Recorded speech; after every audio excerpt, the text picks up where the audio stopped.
You are tuned into NYC Radio Live. David Ellenbogen here. Great to be with you. You are in for a treat. This is a nice, intimate hang at the home of Andy Staman, a really important, wonderful musician who's known for his work as a virtuosic mandolin player, working with folks like Bela Fleck, Vassar Clemens. At times we hear he did some stuff with Jerry Garcia and Bob Dylan, Dave Bromberg. So he's got that going for him. And then he's also credited for, in the 70s, leading a revival of interest in Jewish music and klezmer music. And he was an apprentice of the greatest living clarinet player of that style of his time, Dave Taras. In my own life, I mean, I think he brought in the first Jewish music that I ever checked out on purpose, and that was an album called "Songs of Our Fathers" with the great David Grisman. And Grisman wrote, I have this quote here somewhere. It says, "If the only thing I ever did was give Andy his first mandolin lesson, it would have been a life well spent." So, yeah, he's a guy who's done it all. He's also got a huge influence of jazz, especially, what they called the new thing. People like Archie Shepp and John Coltrane. So he brings new languages into styles like bluegrass. Yeah, and he's got a new album. It's called Monroe Bus. I strongly suggest you check it out. We'll be listening to some selections from that, as well as under our conversation you'll hear some other tracks from his prolific career, and I think you're going to dig it. So, plus, if you live in New York City, you can catch Andy Staman. He plays around town with his trio, Jim Whitney and Larry Eagle. And yeah, I hope this conversation inspires you as much as it inspired me. So here we go to Brooklyn, to the home of Andy Staman.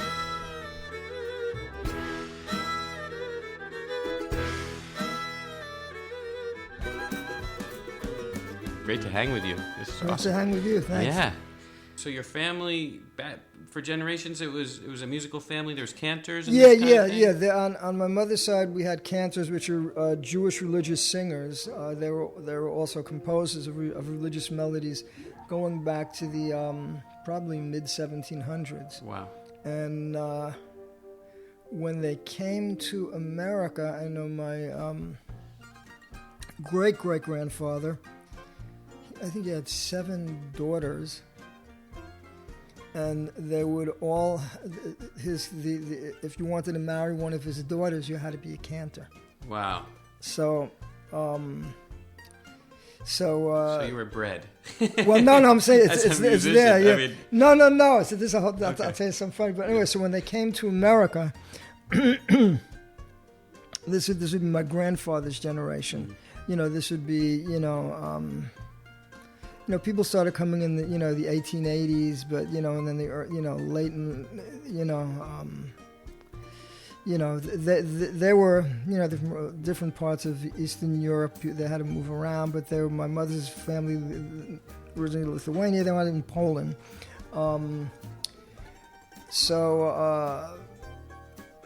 that Poland, at that time, my grandfather came late 1800s, early 1900s. It was controlled by Russia, and the Tsar was really very harsh on the Jews, and they would just conscript Jews and treat them horribly, try to make them into Christians, this and that. They just it was a really bad scene.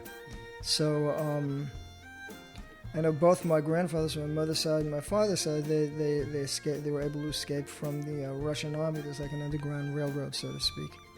And but Ellenbogen is probably German, no? Yep. Yeah, Katzenelnbogen. Katzenelnbogen. There was a lake in Germany. Yeah. From where in Germany?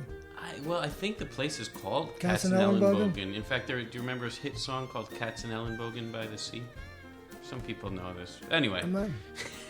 No, so I can, you know. It might be before your time. Yeah. But, so, yeah.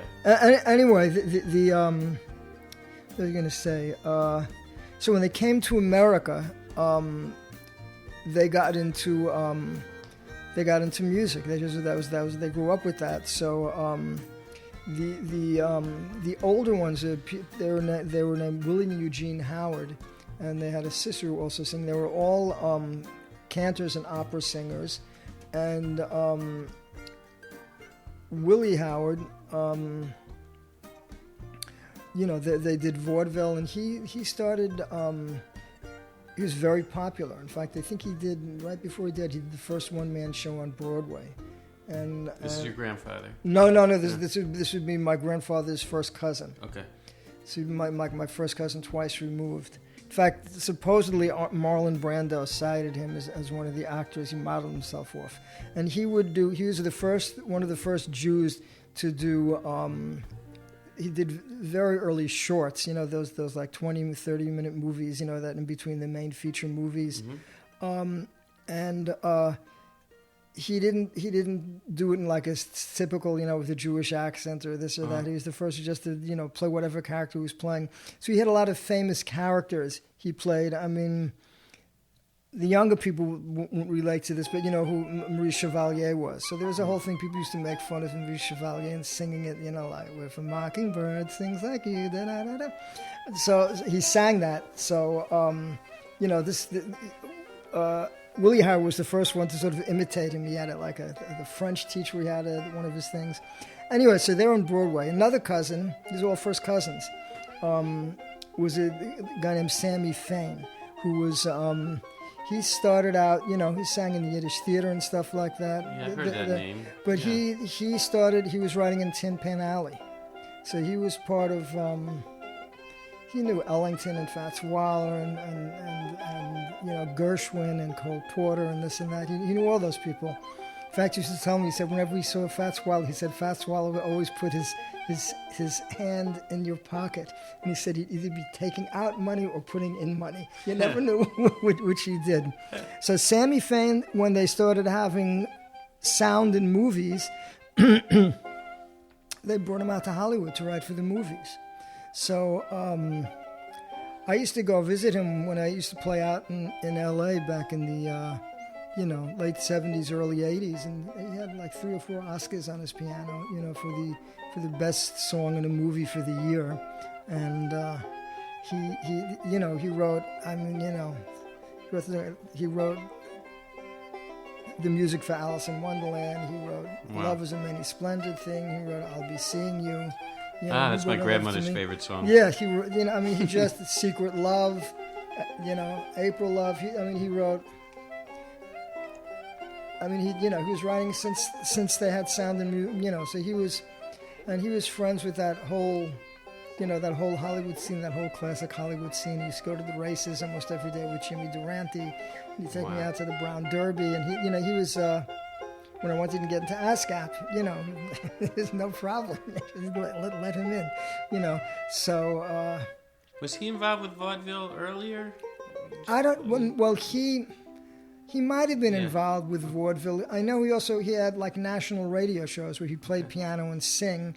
They used to say like he wasn't a great singer, but he could put it over. Mm-hmm. So they would have like the Sammy Fain half hour, during World War II and after. And he, so I had all this stuff in my background.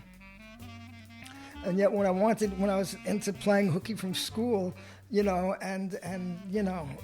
just wanting to play music, my parents were, they weren't so pleased, and it's, I think they were scared that, how can you make a living playing music? It's so difficult, they could see. once I started getting good reviews, actually, like in the Times, whatever, they said, okay, so maybe this is something now. But until then, I have an aunt who's going to be 100, my mother's sister. I said to her, I think the last time I was there, I said, there's obviously a genetic thing. It's like, how come, why did I have such big fights with them? And although they always would pay for the lessons and they'd always let me, and she said, they were concerned about, making a living. So, but, so that's just part of the background. So, I guess it's just... Were you hearing this stuff around the house? Were you hearing that kind of music or no? The show music? Well, no, more like, I knew that cantorial music at some time was actually really popular on records and stuff like that. There's still somewhat of a... I heard everything. I grew up in Jackson Heights in I was born in 1950. I'm 68. So when I grew up there, you had early television. So you had these things called Farmer Gray cartoons, which are the original Max Fleischer cartoons, which had no sound to them. So they would put classical music to it. They would put square dance music to it. They would put early jazz to it. I remember hearing, like when I realized later, I heard... Fives or something. Yeah, and I heard Joe Venuti and Eddie Lang. I heard all that. All that stuff was part of these, and you'd hear these same cartoons over and over, and you'd get this music in your head. I'd hear show tunes and classical music, on the record player in the house. We also had 78s of cantorial music and Yiddish songs. We had a record of what they now call klezmer music that we used to listen to, dance, in the, family gatherings. I'd walk in the street and there'd be the Chinese Laundry blasting, Cantonese opera, all day. It was, I just heard everything. I could hear anything. Walking through the streets when I grew up there, it was a, mainly like an Irish, Italian, and Jewish neighborhood. Everyone got along. No one cared what you were, or what your background was. Everyone did their thing, and not only that, but you grew up. There was still. It was so close after World War II. You had all that stuff still happening. And they had cartoons also from that, just not only the teens in the 20s, but the 30s, 40s, particularly World War II cartoons, by, not only by Disney, but, like Heckle and Jekyll and those, I forgot who, the Terry Tunes, I think they were called. And they all had scores that were sort of like Louis Jordan-ish type scores, or, the street lights were from, probably around World War I or pre-World War I. You still had like 50, 60, 70 years of history. Like gas street lights you're talking about. No. Little electricities, but because Jackson Heights was only developed, I think, in the 20s, because it was all farmland.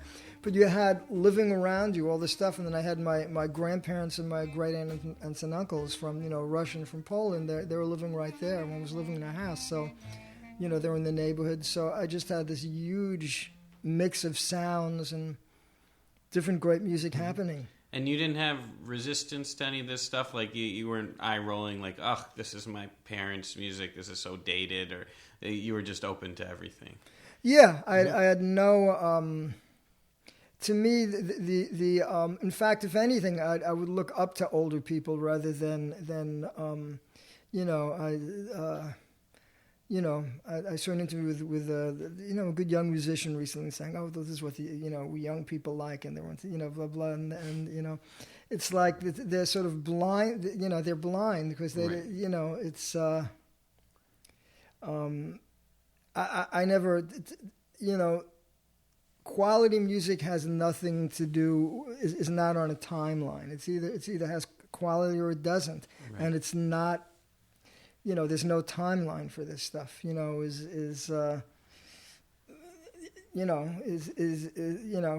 Who's better, John Coltrane or Lester Young? It's just different, but they're Right. both great. They're expressing different things in different ways, but they're both great. How can you, you hear Sonny Rollins talk about Coleman Hawkins. I mean, he's still like, yeah. Yeah.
So I've gotten to interview a few of the greats and been able to touch on certain historical periods that I was always so curious about.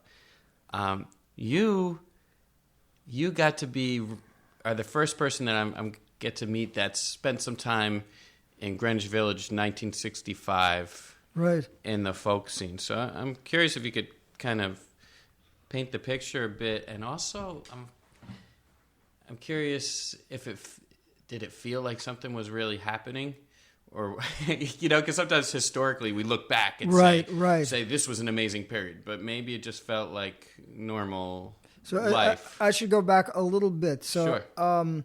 I have a brother who's almost 8 years older than me. He was going to college, and at that time, that was when the big folk revival was happening. So he was he got into that whole scene, and he'd be bringing home, first Kingston Trio records and Limelighter records, and then he started bringing home Joan Baez and Bob Dylan, Eric Von Schmidt, and Dave Van Ronk, of course, had been records, and jug band records, and he wound up forming a jug band. Which used to rehearse. I grew up in Jackson Heights in Queens, so they used to rehearse very often in the apartment we lived in there, and so I was really excited by the music. And then he started getting some New Lost City Ramblers, if you know who they were. They're one of the early old-time groups, up north, with Mike Seeger and Tom Haley and John Cohn originally, and some records by the Greenbrier Boys, which had Ralph Winter and John Harrell and Bob Yellen. These are all people who were part of this whole traditional folk music scene, that was going back to the 40s in New York City, and was just continuing. And then he started bringing back home some real bluegrass records, which really, really excited me. So I wound up playing guitar, and I really wanted playing banjo, and then playing banjo. It's about 13, maybe. I was playing guitar when I was 11, 12. I was around 13, maybe, when I started playing banjo. And back at the time, there was the fountain in Washington Square Park. And on Sundays, people would get together and just jam out there. So there'd be different groups of musicians playing. There'd be one group that would be doing, say, country blues, one group doing old-time music, one group doing bluegrass, one doing topical song, just different groups of people. Maybe sometimes these groups would be duplicated, different cliques. So I started going down there and playing with people and getting involved, in playing in bands and things like that. And particularly when I switched to mandolin when I was around 15, things really started moving for me. But the scene back then was a very, very free scene. I was still a little young. By the time I was in my later teens, I was able to get a better handle of what was going on. I was just interested in, it's true, always. I was always just interested in the music, not so much what was going on. But there was a place called the Folklore Center, which Izzy Young, who just died, in Sweden, ran for many years. That's where I believe Dylan did his first concert. And he sold strings and instruments and records and Sing Out magazine, which was a big part of that whole scene back then. And when that closed, there became a place called Fretted Instruments. There was just a lot that was going on, and there were a number of clubs there, and what I was interested in was really just the bluegrass music back then. So there's a place called his name Hood, I forgot his first name. Suddenly he ran the Gaslight Cafe on McDougal's downstairs, a little, the whole place might not have, as big as this, maybe these 2 rooms at the most with a small stage. And he started bringing people like Bill Monroe and Reno and Smiley and Doc Watson, and just a lot of the greats. And I would be sitting as close as I am to you, seeing them. So there was that whole end of the village, and when I started, I sort of stopped being interested in bluegrass and wanted to get into jazz. There was a whole scene down there as well, with the avant-garde, and but particularly in the East Village, you had Slugs, you had the Dom I was telling you about before, and a bunch of other places that just had, great music. And from the time I was about 14, 15, I was used to going to, with people older than me, the bands I was playing with, these guys were in, usually end of, high school, early college, cars. We'd go out to rural New Jersey to some of the bars there and see some of the southern bands coming in playing. And, I knew the musicians, they would just let me in, and I'd just get a hamburger and a Coke and some fries.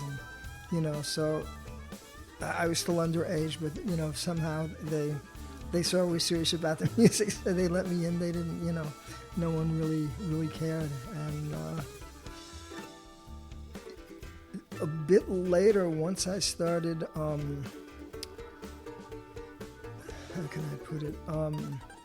I left the bluegrass scene, and but in the bluegrass scene, I met people like David Bromberg, if you know who David is, and should I say anything about David for people who may not know? David was he did a lot of session work for people like Bob Dylan and a lot of other folk singers. For Jerry Jeff Walker, he's on the original Mr. Bojangles, which most people probably don't know now. And I met him back in the bluegrass scene. We were friendly, and so that whole scene continued. And for a few years, I had just sort of gotten out of that scene and gotten to playing jazz. Particularly, I liked Albert Ayler and Coltrane, but other things. And then I got into blues, with rhythm and blues and Chicago blues and rock. And I was just playing saxophone. I was playing from mandolin. I was playing saxophone, and I was playing in those type of bands. And this was during the Vietnam War, and I wound up going to a school called Franconia College for college, which was it was like a very progressive, it was sort of like what Goddard was or is. I don't know much about Goddard anymore, but it was a very sort of cutting edge school. You can make your own classes, like I made a Thelonious Monk tutorial and this and that from it. So anyway, after one term, I realized I just wanted to play music, and I was really wasting my parents' money. And so, I wanted to get out of the house and stuff. So, I was working as a messenger, or working in a delicatessen. But I realized I had to start making some real money. So I had gotten a call. I'm going to leave that out because we're centering on the village. So I started going, I had reacquainted myself with some of these people I used to play bluegrass with. They wanted me to play mandolin in some of these more, for lack of a better word, progressive bands. These were bands writing instrumentals that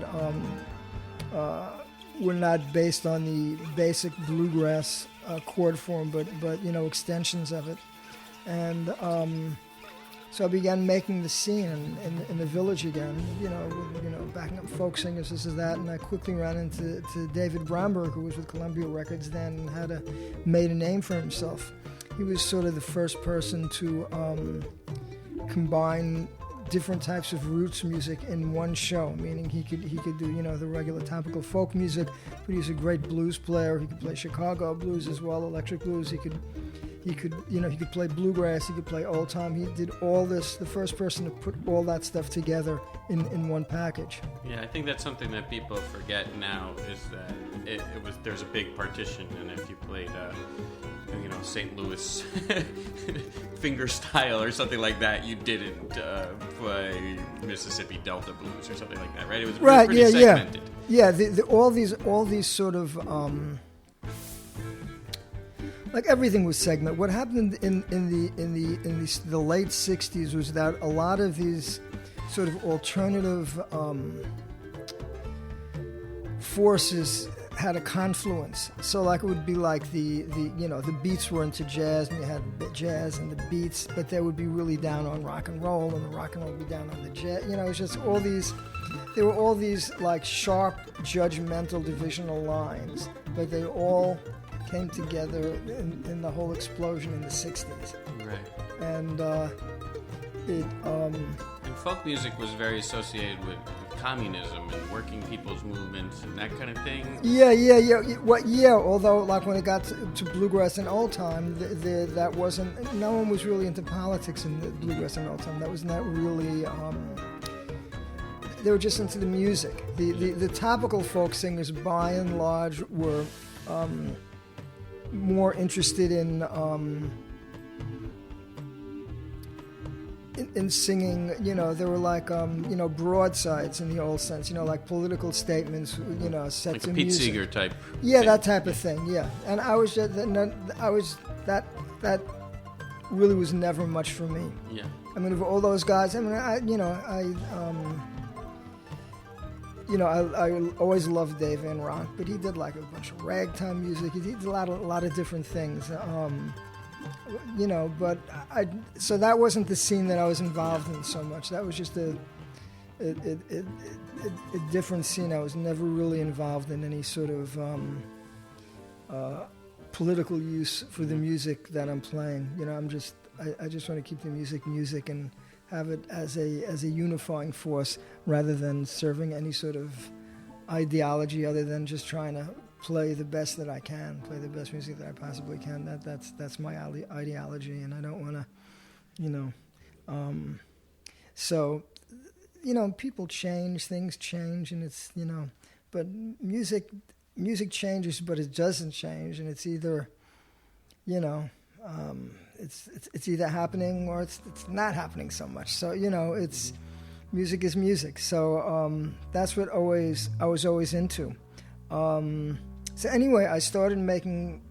David invited me to, play at a whole bunch of gigs with him, and then I was. He had a great electric bass player, a guy named Stephen Berg, who was also an incredible electric guitarist and wound up running a studio, and I think he produced some like Gladys Knight and the Pips and things like that. He's unfortunately gone, but he was playing electric bass, and David put me on salary playing mandolin and saxophone, and all of a sudden, by this time I was 20, 21, I was professional level, but I wasn't professional. I could see in my mind's eye there was this like thin curtain or veil between professional and not professional. I could see it. I could experience it. And after my first week on the road, I saw myself going through that, going through the veil. And, we were on the road constantly. I mean, it's, I remember it's actually on Passover time, I went on the road, went out to Chicago. And we went to see, there was an incredible, she's still alive, a great singer named Tracy Nelson, who was one of these great women singers out of the 60s, like Janis Joplin. She had, a very, bluesy, down-home type of band, with horns and stuff called Mother Earth. I don't know if you've ever heard of her. Sounds familiar, but she was great. So, I always loved her stuff. So all of a sudden there I am, hanging out with her and her manager guy named Travis. And, they could see I was green. They sort of took me under their wing. And we played for 2 weeks in Chicago at a place we were on the same bill for 1 week as Cheech and Chong. We alternated with them. And then the next week we alternated with Randy Newman. And during one of these gigs, there was a group called Compost, which came down, the guys from Compost. I think they just recorded with Columbia. And, David was on Columbia. He was a big, had tour support and stuff. So, who was in the band, who came over, and they were very nice, giving us their records. It was Joe Zawinul, Jacques Desjardins, I think Ron McClure, and I forgot who, so I knew who these guys are. I said, wow, it's like amazing meeting, wow. So anyway, getting back into the scene in the village, a scene that I cultivated back in my, early teens and preteens, when I was in my late teens and early 20s, that sort of got me out there as a working musician. Yeah, and I guess it was such a direct education to be seeing people like Bill Monroe at the Gaslight or whoever, so closely and intimately. Yeah, well, I was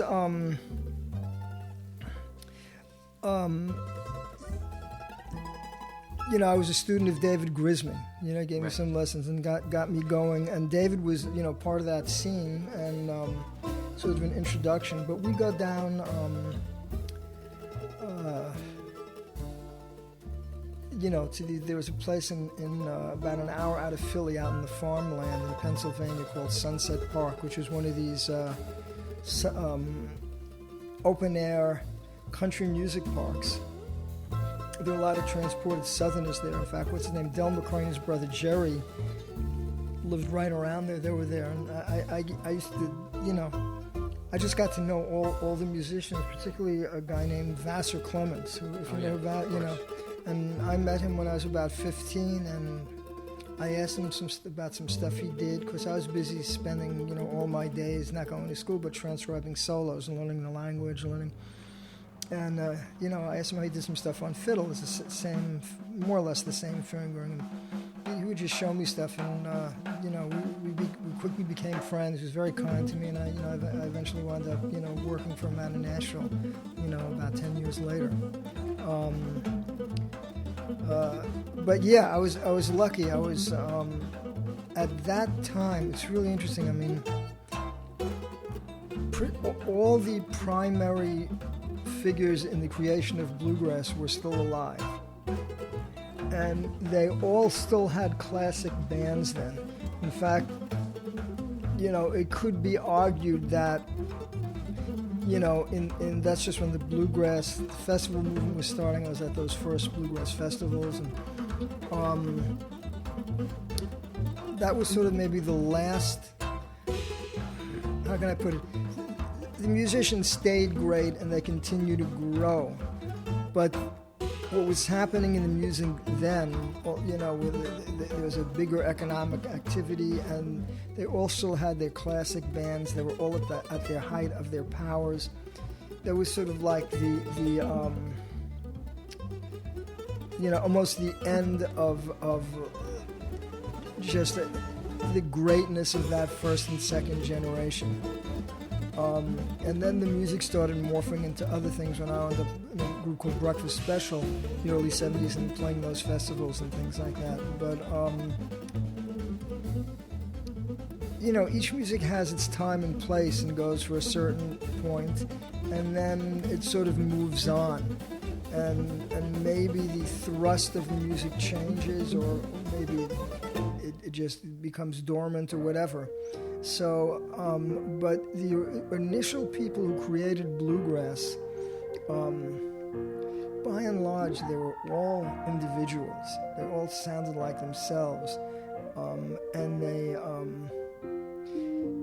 to me, in terms of creativity and depth of feeling for that music, bluegrass pre-1970, and it's just, that's really where it's at. I mean, that's to me the most amazing period. That's what got me into the music, hearing those guys. And it's just changed and evolved into different things, and aesthetics have changed over the years. And but that that time, the time the whole thing was happening with the big the Beatles and the Stones and the Grateful Dead and Jimi Hendrix. Monroe and Jim and Jesse, all these bands had their last great classic bands. That's when Chicago blues was really exploding at that time. There were a lot of things, and that's when Coltrane was happening, and there was a lot of stuff. A lot of great music was happening at that time. That was just a particular era. You had it right after World War II, and you had it, 20 years later then, 65, 67, into the early 70s. You had that thing, and then I don't know if in almost any, well, at least certainly in terms of American music, if you've had people who produced a deeper or more meaningful music in those styles after that. Right. There are great jazz players around, but Coltrane is still, considered, do people have that as much of that emotional, Coltrane can make you cry, you listen to Monk or Jackie McLean or you have it in bluegrass, you have it in blues. There are great blues people around, but is it like hearing, Muddy Waters or Little Walter or, Well, I guess back then it wasn't necessarily codified. I don't know if Muddy Waters was saying, "I'm going to play a blues concert tonight." No. But I'm saying it was a Right. living, breathing, creative organism, and somehow after it goes beyond that first or second generation, things. It just changes. Yeah. But I mean, if like while there's great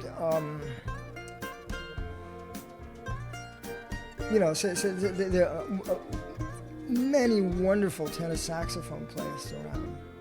I would say, but listen, you should really, you ever heard this guy John Coltrane? Right. You should listen to Coltrane. You should listen to Coleman Hawkins, Lester Right. Young, Don Bott. I see what's happened partially with the information explosion is that in some ways there's so much people they're like blinded. It's like looking at the sun, Yeah. and you don't know where to go. And I see, I don't know, you can tell me if you have this in Indian music, that I don't know how much Indian music has changed, although I assume it has changed in the last, say, 30 to 40 years. It's a similar issue. It's it's become codified in a certain way, and the presentation and the professionalism has become so paramount that It's gotten slick. It's gotten slick. It's like a Broadway show. You have that in bluegrass too. Yeah. So we're getting the story together a little bit, dating all the way back to Poland and this family of cantors, and then you're in Jackson Heights with all this music swimming around, and then it seemed like pretty much the first stop for you was the Greenwich Village, getting involved with all this bluegrass stuff. Right. And then by the way, did you end up playing with I thought I read somewhere Bob Dylan and Jerry Garcia. How'd that happen? David Robin was very gracious, and he would have me play on sessions. He was a session man on it, so I did sessions with, I did a session, it's called the Doug Sam Quintet. And, so Dylan was on those sessions, and then Flacco Menace, who I reconnected with at the NEA thing, who was getting an award there when I got the award as well. And, the great Tex-Mex accordion player, Flacco Menace. And, we did 3 days in the studio, Wally Hyder studio with the Grateful Dead. Wow. And that was really, that was a lot of fun also. Yeah, good guys? Yeah, they were,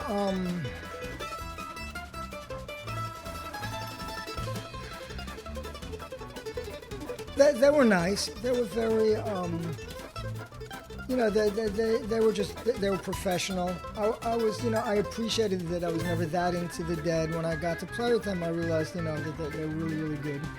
And, but, it's they sort of, they were professional and courteous and kept their cards close, to their vest. They were, I don't know if the band ever did a session as a backup band for someone else before or since. So, but they were backing up who? David Bromberg. Oh, they were backing up Bromberg. So I was playing mainly saxophone, and then we did some trios with me and David and Jerry. I played mandolin and acoustic guitars. And we also, did some rehearsing with Dylan and did some, live gigs with Dylan. And, did you connect with him at all as a person, or is it more a professional kind of situation? No, it was a professional situation. I didn't really have much of it. We just rehearsed and that was it. And, or we did the gig and that was it. When I was rehearsing and working, I realized how great a singer he is. I always liked some of his stuff, but actually hearing him live and stuff, and it's he's a really, wonderful singer, really wonderful singer. You can write a song too. That's for sure. Yeah. And okay, so what was the next? So the next, it seemed like the next stop for you musically after the bluegrass was you made a break into jazz. Is that what happened next? Or? Well, no, that had happened already. Okay. Because at this point I was already playing saxophone. I went from in bluegrass. Was sort of there's a whole group of bluegrass people who were listening to like Joe Venuti and Eddie Lang and Stephan and Django and people like that. So I started listening to that, and I started listening to Monk and Mingus and Bird and Miles Davis and stuff. Then I heard on the radio a record called Albert Island Greenwich Village, and that was when Albert Island was he had a violinist and maybe a cello player. Donald, his brother, was playing trumpet or cornet, and I think he was maybe playing alto, maybe tenor, I'm not sure. I'm not sure. But the melodies that he wrote then were very much like folk melodies, almost like Balkan sounding melodies, or people said like sort of like Salvation, army band sounding melodies. They were very simple melodies, very folksy, and they played these melodies over and over again until they exploded into the drum group playing basically laying down a palette of just free rhythmic drumming, no real rhythm. It's a rhythm, but it's more pulse rather than a rhythm. But it's its own thing. And they would play different sound colors and screams and harmonics and this and that. You know, I was like 16, 17 years old. You know, very romantic at that point. So, this is for me. This is what I want to do. You know, so I started taking saxophone lessons.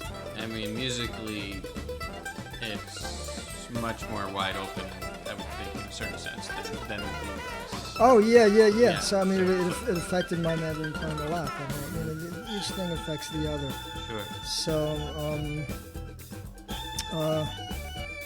I began just, you know, playing in different bands. You know, I'm doing a lot of, over the years, done a lot of duets with drummers. I used to get together with drummers and guitarists and just play, you know, put together bands, just play, you know, spontaneous improvisations. And it was great. I mean, I never, you know, and through meeting this saxophone player who I studied with, a guy named Richard Grando, who's sort of an unsung hero. He had learned from Sonny Stitt, and he moved to New York in the, I guess, early to mid '60s, and you know, he was just part of that whole scene they used to call the new thing back then, and he wound up working with people like David Bowie and Tom Packer. He did a lot of varied stuff before he, you know, but he was also, at that time, you know, jazz was very much into spirituality and very much into quote unquote, you know, world music. That's what was called world music. And so, you know, through him and whatever, I got into Carl Jung and started getting into spirituality and you know, started listening to music from, you know, all over the world. I remember the first time I saw him, he said, "Come over, I'll see if I want to teach you." So I went over there. And we spent like 3 hours talking about whether God exists or not. That was my first lesson. Okay, I'll take you as a student. That was my first lesson. And, you know, I was 16, 17, and, you know, we got very close. But through that, I sort of wound me ultimately getting back into, you know, some of the, you know, Jewish instrumental music and, you know, ultimately getting back into Judaism and all this other stuff. So it was through this guy's influence, this free jazz. Yeah, kind of Well, he was also a bebop player, but he played free jazz. He'd do all that other stuff, and he wound up. He's one of the early session men on the a lot of those, you know, late '60s, early '70s, you know, folk rock things. And then he wound up working with David Bowie for a while. Mm. Yeah, it's interesting. I mean, I was telling you earlier how I just spoke with Reggie Workman, and these guys were getting into vegetarianism and the I Ching and all this stuff like in the 50s. Yeah. The jazz guys were requests, you know, searchers, you know. Yeah. And, you know, people like Yusef Lateef was working with instruments from all over the place. Yeah, back then it's amazing. So then that happens. You get kind of this urge to return to your own culture, I suppose, the culture of your birth. Yeah. And then you end up like apprenticing with the greatest clarinet player of that tradition. Well, the greatest living. I mean, there were others who were equally great, just a slightly different style, a different take, you know. But Dave Taras, Yeah. So I had, it's crazy. I was called down to I started studying different types of ethnic music. You know, I met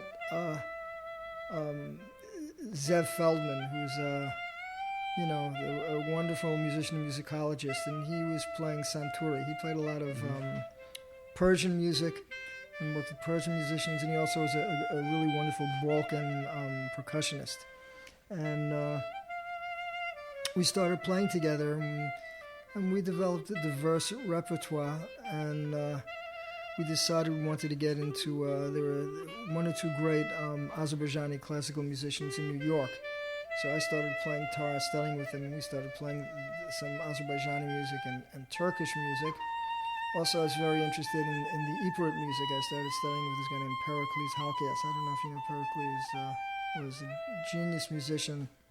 His son Petra Lucas is one of the great clarinetists, and he's pretty old now in Greece now. But anyway, I was getting more and more interested in the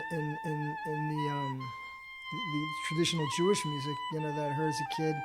I mean, at one point back in a number of years earlier, I thought of playing some of those melodies and then doing what Albert Eiler did with it, So I started fooling around with these tunes, and I looked up this guy Dave Tarras in the Union book, and at this point I lived way out in Bayside, so it was like a half an hour to 40-minute bus ride to Main Street or to Jamaica, and then so he lived out in Canarsie then, so I just it took me like 2.5 hours to get to him, and I called him up, and he was amazed that anyone was interested in learning this music.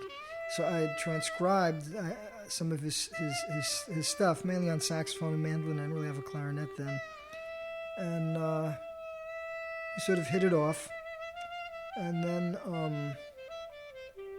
I got a call from Vassar Clements to come down to Nashville and play. So I moved down to Nashville, and I was on the road with Vassar for a while, in one of these old beaten up buses, and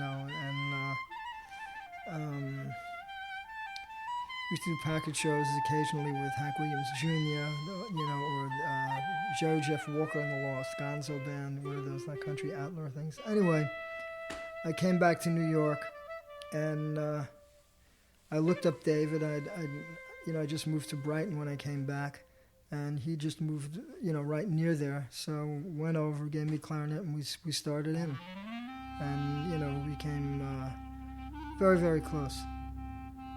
He was sort of an old world type of apprentice situation with him, and he had no real way of teaching. I would pretty much just, the way I did with bluegrass or jazz, whatever, I would slow down the records, tape them, slow them down, and try and get everything note for note. And what I couldn't do, I had to ask him. And the typical thing is I just come over there and we'd talk for a while. We'd have some tea and cookies. His wife was a really good cook. And then he'd just go and say, wait a minute, and come back, and he'd take out his clarinet and he'd just play for an hour. Just play things. And I said, oh, Dave, how do you do that? I say, Dave, would you ornament this way or that way? Do it this way, never that way. And a lot of times when he was playing, he would look at me and make certain facial expressions or things with his eyes or move his hands in certain ways to indicate to me the certain poignancy of what was happening at that point musically that he was doing. So, I learned as much, if not more, from that than actual sort of technical things that he might have shown me. It's just, being with him and having, seeing his body language as he's playing. And, a lot of the hand gestures that he would make when he played, when I started praying in Hasidic shuls, those are the exact same hand gestures that the people praying were making. Wow. And, I began to realize that what they call klezmer music is really sort of an instrumental form of Hasidic music, by and large. That's really where the heart and the soul of what klezmer music is. That's what really comes from. So, but yeah. So anyway, I was privileged. Me and Zeph produced this last record, and the guy's a giant, a great composer, great synthesizer. He synthesizers of different types of, say, East European music that he brought in and knew. You have to know what you can bring in, what will work, what's not going to work. You have to be a master of the style in order to really understand how to combine things. And he knew what to bring in terms of American music also. He probably played more American music than he played Jewish music. He all these, he had radio shows and he worked with all the great Kansas and all the great Yiddish theater composers and singers. But when he played weddings, he played saxophone a lot. And he basically played what they call the whole Great American Songbook from the mid-20s up until, the early Beatles. And he, in fact, when we did the first concert his first concert, sort of coming out of semi-retirement. It was the first real major klezmer concert in New York. It was like a big deal. My cousin Sammy Fain, came down because he remembered Dave from when he was a kid, Wow. And I told him, I said, my cousin Sammy's Fain is in the audience, and I thought he would be he would be pleased. He said, "Why didn't you tell me that? I'll be so nervous not hearing you." But Dave was great. He was, he knew who he was. He knew what he had accomplished. He knew why people were coming to him. He was a very smart, very, very savvy guy.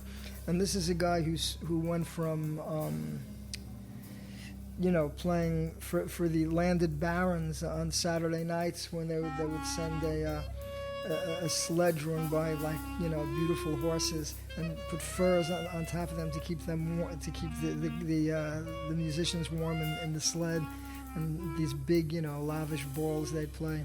In which country? In Russia? Yeah, it's in Ukraine. Yeah. And he went from that to seeing people on the moon, going to space. I mean, he saw it all. I mean, he remember when phonographs came into that area, cars. But most of these great klezmorim came from Hasidic families. They were all pretty much Hasidic, Well, that's really interesting what you're saying. So the roots of it go back to this ecstatic Hasidic tradition, right? And that's something you've explored quite a bit, Yeah. I've played a lot of Hasidic music. I've been close to a number of what they call rebbes of different groups. There are many different groups. Hasidic music is very broad in its scope. There are a lot of different styles and many genius composers. Some who compose long 36-part pieces, long pieces, and there's just a wealth of incredibly deep and moving music and incredibly creative music as well. There's such a wide scope of Jewish music that I'm pretty ignorant of, like most people. So the Doina tradition, right? What that comes out of the cantorial. Where does that fit in with all this stuff? I mean, I think that's a thing in Eastern Europe. I don't know exactly. They claim it's shepherd's music. There's no real way to know for sure. But two things I can say. One thing is that if a Ukrainian played a doina, or say a Moldavian played a doina, and a Jew played a doina, they would have a different feeling to it. Sure. So in other words, it would be like if Ray Charles sings "God Bless America" as opposed to Kate Smith singing it. Right. He makes it into a gospel song. Right. In other words, so there was a Jewish style which was to evoke a certain feeling, and that was done by tone, phrasing, and ornamentation, and understanding how to deal with the melodic material to bring out this feeling. And each different style in those regions would have that. So the doina goes back to the whole shepherd thing, of a shepherd playing a doina, out in the fields and this and that. But there's the whole, the great patriarchs, particularly you look at Moses and David. They were sheep herders, and they would be out in the woods, and they would, they'd herding their sheep and communing with God. So this is the tradition that goes way back to the beginning of Judaism. This is this type of thing. So where the doina comes from, I really don't know. I can't say. I don't know if it's, I think similar things exist in all those cultures, in Eastern Europe, and the Jewish tradition and the Middle Eastern traditions. I'm sure in the Indian traditions, and similar types of things. Yeah. Which is doinas in certain ways are also almost like a, I don't want to say a simplified form of raga or maqam or taksim. sounds like that to me. But rather than simplified, it could also be something that's the other side of the coin is something that's much more direct and power-packed and achieves its aim very quickly, rather than going through a whole long thing. It really gets to you where it gets you to the crescendo where it wants to get you right away, or pretty soon. Right. So they're two different. They're all great. Yeah. You know. So I guess this period when you started really embracing Jewish music in a big way, that's considered. You were right in the middle of this major kind of klezmer revival or something like that. Well, I'd rather call it, revival of interest in the music. Yeah. I mean, the music was really of a time and place, and when I did it, when me and Zev working together, we didn't know of anyone else doing it at the time. I just wanted to do it because I said, I really like the music. This is my own heritage, and I just want to be able to keep this music going just for myself. No one I knew was playing it. And wow. What year is this around? 1976. Okay, wow. And there was a guy out there, an Argentinian who moved to Israel, a really good classical clarinetist named Giora Feidman. But he had heard the tunes, but he played them in his own individualistic way, which really had nothing to do with the tradition. So it didn't really appeal to me. I could appreciate him as a musician, but I wanted to play the real thing. So I learned on the old Albert system, which is what all those guys use, that Albert system clarinet, which has a certain sound and tone. And we found out as we were doing it, there was a group of people in California doing it, and there was and other people in New York were starting to get interested in it. But I think me and Zev did the first actual klezmer concert in New York. When we did the concert, someone was there who told Shaniki Records about us, which was just pretty much an Irish label at that point, and we wound up recording for them. So that was one of the early klezmer records to come out. But so I never looked. The whole revival thing is just something that's imposed from the outside. Sure. It's like I wasn't looking to revive anything. I wasn't looking to create a movement. I just enjoyed the music. It's just all about the music. Yeah. I just wanted to play the music. And the other thing is, if they call you revivalist, I mean, that's to me, that's sort of an insulting term. Either you can play the music or you can't. Do they call musicians from Japan who were playing Bach, are they revivalists?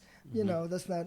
I mean, what's the difference? Either you can play it or you can't play it. Right. It's a very sort of unfortunate term. I guess it was first used in jazz when people were going back to playing Dixieland music or something like that, and maybe we went from that tradition. But either they could play it or they couldn't play it. Right. I mean, that's nothing. They're not trying to revive anything. They just dig the music, and that's So. Yeah, but I was one of amongst the first to be part of that. Yeah, that initial thing. Yeah, and then I've seen you a couple times here and there at Barbez, and it seems to me that you seem to like the music to be spontaneous. I would imagine that your style, you prefer a small, intimate concert so that you can really create music. I mean, I guess you could talk about what the settings are for you that music really happens. We've been doing this thing for almost 20 years at this shul down in the West Village. On Thursday nights, when we're in town and stuff, and it's just I like the audience to be as close to possible. I like to see the audience. I like to be able to have interaction with them if I want. I like, I like an intimate feeling rather than a huge, big, I've played, particularly when, I've done a bunch of... affair. No, not a fair, no, I mean, I've done huge concerts with Yitzhak Perlman, like a Hollywood Bowl or Tanglewood or some of these, and it's... sometimes you almost feel like, you're not playing for anyone, or like you're playing out at the beach and there's, it's just people, it's just, I like it where you can really, a warm hall, like Town Hall is a very warm hall. I just played at Carnegie at Zenkel, is warm, or the big Carnegie is, is warm also. I like where I can feel the people, I can relate to them, and or if I'm not relating to them, I could just, I'm there with me, and I'm with them. We're there to roll this together, so to speak. And I'm playing, I'm having a dialogue with the other musicians on stage, but we're working off the audience's energy, and having them there is what raises it to another level. Yeah, and another thing I've noticed about your music is consistently, if I listen to you playing clarinet or mandolin, it seems like you always know where you're going. It doesn't seem like you're just like throwing out a melodic idea and hoping that it's going to land. Maybe no. Yeah. I pretty much, I've been doing it. I just, it sounds crazy that you just sort of get into that emotional area, and the music sort of starts happening. If you start out with a compelling idea, it'll usually, it's like, I'm sure you've discussed with other musicians, music is just a non-verbal form of communication. So, we start out with a thought, we're talking, whatever, we have an introduction, we meet each other. There's an unconscious train of thought. Sometimes it can be conscious, and you can say, "Oh, I want to make this point, and I know I know what I want to say in a minute and a half from now, and how to get there." So you can have the same thing in music. Sometimes it can be conscious like that, or it can be unconscious, and just, it's like any point in time. It's just the top of the fountain. The water's shooting up, and you're at the top, and it's going down. And with music, the music should be the same way. The music is just another type of conversation or communication that's happening. I don't know if that makes. But you tend to always everything tends to be precise. It seems like rhythmically across the board. It's you seem to, if you're gonna go into a triplet, you're gonna go into a triplet. It's not gonna be like, am I going here? Am I not? It seems like you really. Oh no, I know what I'm going for. And I mean, you have to have a commitment to what you're playing. Just you have to have a commitment to what you're saying. Yeah. So it's if that's what feels to be the right thing to play, that's what I'll play. I mean, once I decide on a tune or how to get into a tune, then it just sort of, I mean, I can say it forms itself, it just happens, but it's not really just happening. It happens according to your, understanding of where it should go. You're governed by an aesthetic and years of playing and years of practicing and years of listening, and that's all there, consciously or unconsciously in the background, and it just sort of just guides what you do. It's like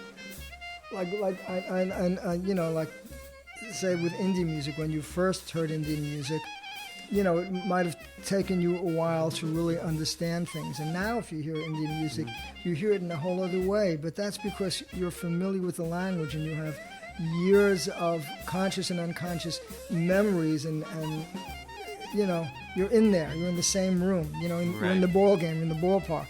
And it's all there. Whether at this point, whether you want it or not, it's there. So when you hear Indian music, you have a wealth of experience, listening to, so you can understand and discern what's going on and understand, what the musicians are doing. And when you're playing, it's just the same thing. You learn languages, you learn how to speak them, and you develop your own language. And I write a lot of music. Most of the music I record is on my own tunes, and there are setups for the way I play. Or each time you write a tune, particularly, it furthers your own development as a musician, because it brings out different elements of your playing, or might create challenges for the way you play, and you have to grow to be able to play the tune. So Right. so I just do the best I can. Yeah. It's I never know how well I'm going to play or not play. It's really not up to me. I just do the best I can, and sometimes I think I'm playing well. Sometimes I don't think so, and then I hear it back, and it's really not bad at all. And sometimes I think I'm playing well, and I hear it, and I don't like it so much afterwards. You just do what you can do. It's Yeah. just it's on one level it's just music, Mm-hmm. So, but I just try my best. Yeah, and then this new album, the Monroe Bus. Yeah, right? yeah. I mean, you have tunes that are almost like a progressive jazz type thing. You have soulful blues tunes. You've got bluegrass originals, and I've interviewed other people who have. It seems like more of a machine around them. And I asked them, well, what would you do? What kind of music would you make if you didn't have this whole machine around you? But it seems like you're making exactly the music you want to make. Right? Yeah, You're not, yeah. No, I'm doing exactly what I want. I mean, I'm still in the process of studying types of music and trying to learn music and transcribing music, and there's not enough time to really do what I want to do. But I let it all sort of a number of years ago.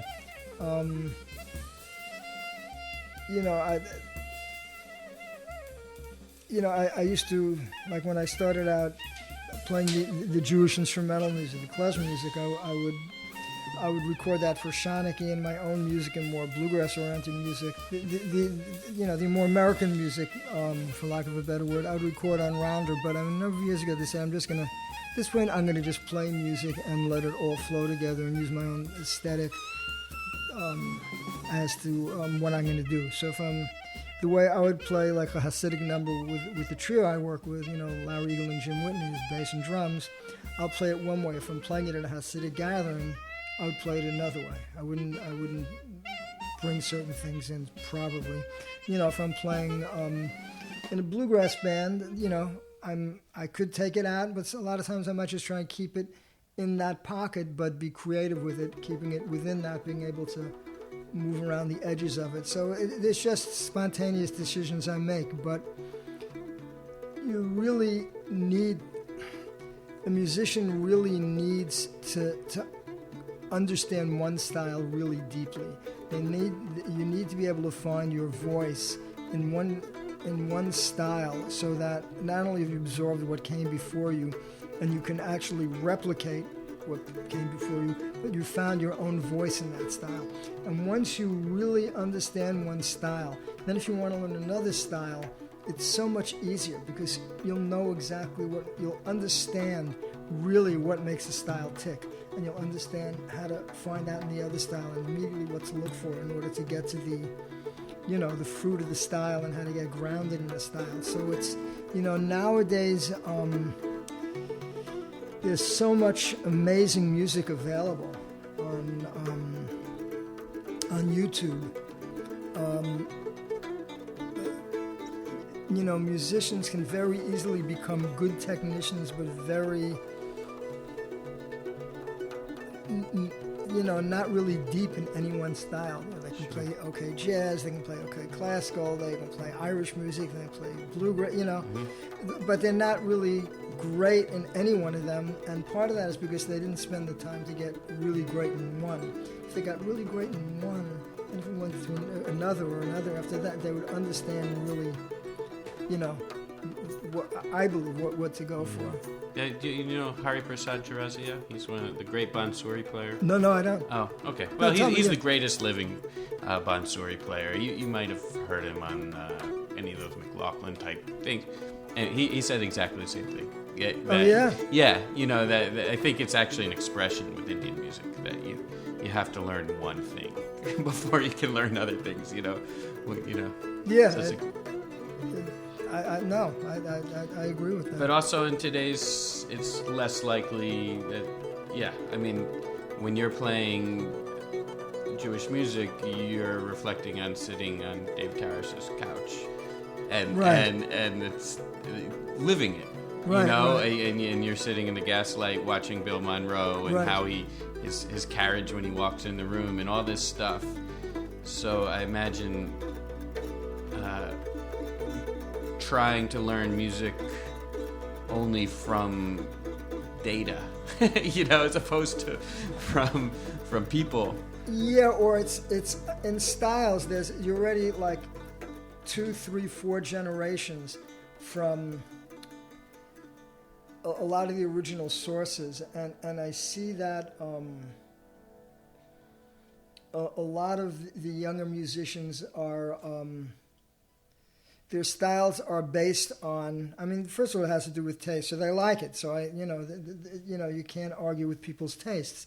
People have just different likes, but they're not really not only aware of a lot of the sources and things that these contemporary musicians are based on, but many of them don't even care.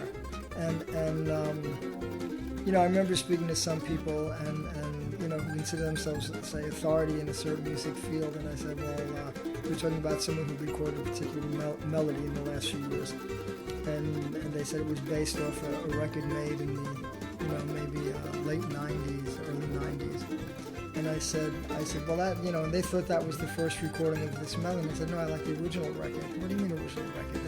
And so people who were supposedly in the know didn't even know, that this particular song had been recorded, 25 years earlier. And that's really the version. That version has all the juice, Right. And it's just an interpretation of. So it's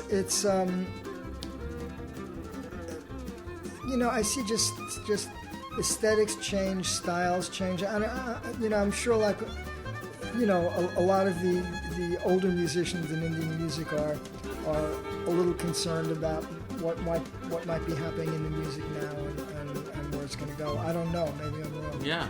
No. I mean, it seems like the answer is to create the styles of now, rather than recreate something, because you can only do such a good job of being somebody else. Well, that's true. That's really true. That's really true. You can't have another Coltrane, but there should be a way somehow in building. Unless it just has to do with time and place, and just because music is new doesn't necessarily mean that it's better or worse. It's just new. So it doesn't. I see that there are certain times in music that there are musical explosions of innovation and power that are almost unmatched. I mean, there's still great rock and roll around, but I mean, who has the power of, like, those records of, the Beatles back then, or Jimi Hendrix, his early records, or the Rolling Sure. Stones, or, do you have that type of, like, power and earth-shaking things happening and creativity in the music, and not just creativity, but emotional depth in the music? Is that happening now on the same scale? I don't know. I mean, I hear some pretty happening stuff. Yeah, there is. But it's also, back then there was four television stations. So if something was really happening, Yeah. Everybody Knew it'd about become a cultural phenomenon. That's We're not true. going to have That's a true. I cultural never thought of phenomenon. that. There's That's never going to true. be another Beatles. Right. Ever. Wow. So what's you got any future plans? Anything we should be looking forward to? Or Let's see. Other than just some a little touring and some gigs, I might be doing some recording down in Nashville in the beginning of the summer. I'll see. Maybe. I'm not sure exactly.